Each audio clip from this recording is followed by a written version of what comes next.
is Wellness Nerd Out time! What's up, you guys? Happy Wellness Nerd Out time. And today we are going to be talking about some core supplements that are great for building muscle and improving exercise performance. And the top four are creatine, nitrates, carbohydrates, and protein. Maybe the most important of the four. All right? And this one's for you, Tom. I had a special request for it. I hope this answers some of your questions and helps you to make some more gains. So this one's for you, brother. So before we get into this discussion, we're going to devote a day to each of these four core supplements and or components of our diet, we could say. And today we're kind of just go over a general basis, that can help you tomorrow if you want to start gaining muscle mass. So, take these notes down now, what I'm about to say, if you are interested in that, because this is the important stuff, all right? So we talk about nitrates, 2.9 to 5.8 milligrams, it's the only one we're talking about in milligrams today with nitrates, 2.9 to 5.8 milligrams per pound of body weight, and 5 grams of creatine should be taken within a few hours leading up to your workout to maximize muscle growth and exercise performance. And this is very specific to people that want to build muscle today, right? Now that would help, again, with people that just want to, work out harder for longer, things like that. And we could talk about beta-alanine and we could talk about all these things, but this is more focused on people that, want to work out hard, but also are focused on building more muscle mass, okay? Just to appeal to the right people here.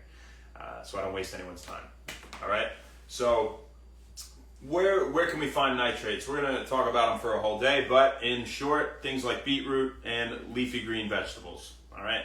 That's where we can find nitrates. At least those, namely, are two of the higher sources. All right. Now creatine, 5 grams, like we said, if you're taking it as a supplement, or you can also find creatine in red meat and fish. All right. And we'll devote a day to that as well. So when we talk about protein and carbs, now with carbohydrates, we'll start there, and we'll end with what I think is the most important. Carbohydrates, 2.3, this is in grams, okay, 2.3 to 4.5 grams per pound of body weight per day is what you're looking at if you are someone that goes to the gym for 1 to 3 hours and you work at a moderate to high intensity. Alright, so again, you fit that demographic, 2.3 to 4.5 grams per pound of body weight. Right? Now, if you're somebody that is looking to bodybuild, or you're, they're just doing pure strength training, right? It's actually a little bit lower. And we'll talk about why in the coming days. It's very fascinating. But you're going to be in the range of 1.8 grams to 3.2 grams per pound of body weight of carbohydrates per day. Right? And just, in short, as a quick summary, where do we want to get these carbs? We tend to opt for those dark leafy greens, for those vegetables that are packed with soluble fiber, and we get more bang for our calorie, right, than we do with those simple carbs, such as, those candies and syrups and all that kind of crap, right? So definitely no soda, no empty calories. It's about the worst. When we talk about protein, there's a wide range for protein, all right, but we're talking about muscle growth in general. You're looking at 0.64 to 1.09 grams of protein per day per pound of body weight. So 0.64 to 1.09 grams per pound of body weight in a day. Now, if you're somebody that's been going to the gym for a long time and you're used to doing very rigorous exercises, all right, and you're strength training, and you've been at it for a few years now or months on end, and you're trying to build and you kind of plateau a little bit, you can go up to 1.5 grams of protein per pound of body weight if you're really looking to build more muscle mass, right? So, having said that, again, we're going to devote a day to each one of those. I don't want to throw too much at you guys at once, and this is a really commonly talked about topic, so I want to give good information and make sure that you take home good things every day that we talk about it. All right?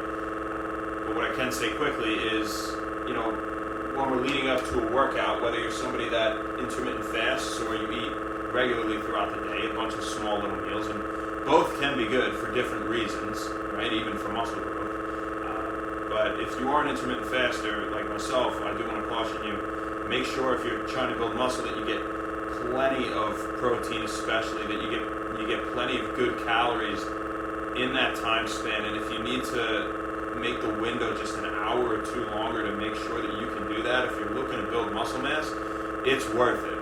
All right. Now the same doesn't go for somebody that's purely trying to just lose weight, of course. But this is for people who build muscle mass.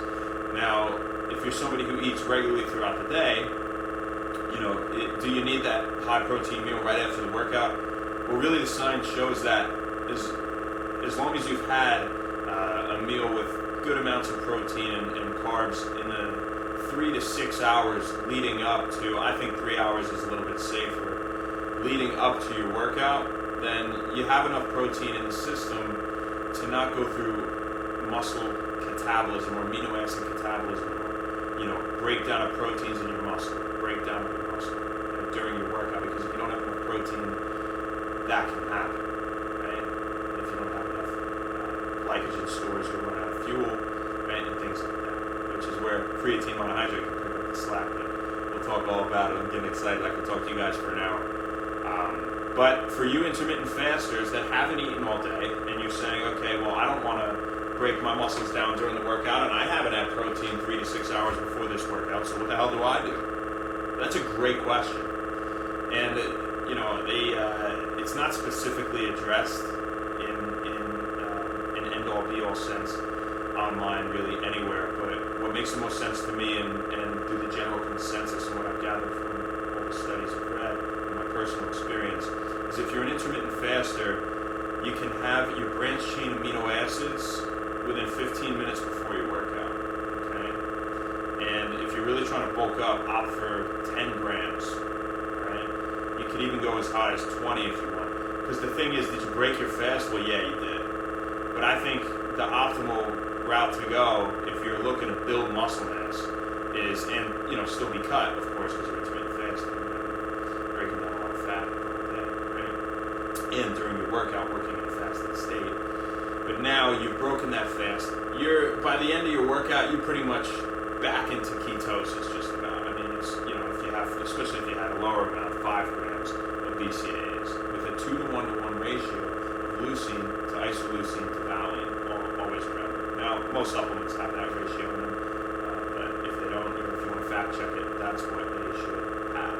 If you make it yourself, like I do, you weigh it all out, right? So that's, and if you're going to do that, if you're a faster, after the workout, since you've already broken the fast, albeit you might be getting back into ketosis, I think your best move right there is just have all your food right after the workout. Now have your carbs now, have the rest of your protein, just house everything. So really it's kind of like your window started right before your workout, but you didn't sacrifice anything, right? You didn't have to break down any muscle to fast for the long period of time you did before you took the BCAAs.